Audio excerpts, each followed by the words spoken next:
بسم اللہ الرحمن الرحیم۔ السلام علیکم۔ کسی بھی معاشرے میں کامیابی کے ذرائع تو بے شمار ہیں، لیکن آج کے دور میں اور حالات کو دیکھتے ہوئے جس چیز کی ضرورت ہے وہ ہے صبر۔ صبر کے لغوی معنی روکنا ہے، برداشت کرنا، ثابت قدم رہنا یا باندھ دینا۔ صبر اخلاق فاضلہ میں شامل ہے، جس کے بارے میں قرآن حکیم میں ارشاد فرمایا گیا، سوائے ان لوگوں کے جنہوں نے صبر کیا اور نیک عمل کرتے رہے، ایسے لوگوں کے لیے مغفرت اور بڑا اجر ہے۔ اللہ تعالیٰ نے صابرین کو اہل تقوی کا امام بنایا اور دین میں ان پر کامل اور مکمل انعام فرمایا۔ ارشاد بارے تعالیٰ ہے، اور ہم نے ان میں سے جب وہ صبر کرتے رہے کچھ امام و پیشوا بنا دیے جو ہمارے حکم سے ہدایت کرتے ہیں۔ حضرت ابو ہریرہ رضی اللہ تعالیٰ عنہ سے روایت ہے کہ نبی کریم صلی اللہ علیہ وسلم تشریف فرما تھے کہ ایک شخص نے حضرت ابو بکر صدیق رضی اللہ تعالیٰ عنہ کو برا بھلا کہنا شروع کر دیا۔ آپ صلی اللہ علیہ وسلم اس شخص کے مسلسل برا بھلا کہنے اور حضرت ابو بکر صدیق کے صبر کرنے اور خاموش رہنے پر خوش ہوتے رہے۔ پھر جب اس آدمی نے بہت ہی زیادہ برا بھلا کہا تو حضرت ابو بکر صدیق رضی اللہ تعالیٰ عنہ نے اس شخص کو کچھ باتوں کا جواب دے دیا۔ اس پر حضور صلی اللہ علیہ وسلم ناراض ہو کر وہاں سے چل پڑے۔ حضرت ابو بکر صدیق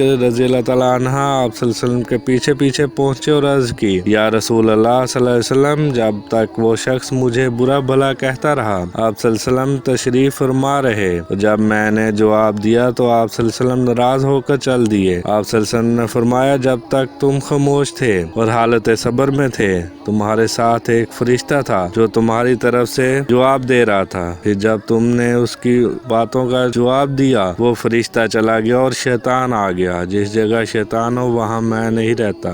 میرے چینل کو سبسکرائب کریں، ویڈیو کو لائک کریں اور زیادہ سے زیادہ شیئر کریں۔